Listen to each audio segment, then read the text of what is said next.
Welcome back to Budget Boxer. Today we're looking at the CravenSpeed Platypus license plate mount.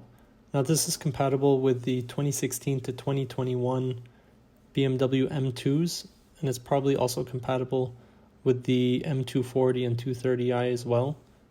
The reason I got this is because you can put the license plate on the front without drilling, and it has this easy attach method where you can just screw on the holder and unscrew it from the back. What's special about this is I have front parking sensors, so it goes in the correct direction to the left so that I can still use my parking sensors. The other thing I had to do was push the license plate closer to the car after mounting it, just so that it wouldn't trigger the front sensors. After installing it, it's been very solid and it looks great, and I'm really glad that I got this instead of ruining the front bumper of the car. So I hope you enjoyed as much as I do, and check it out.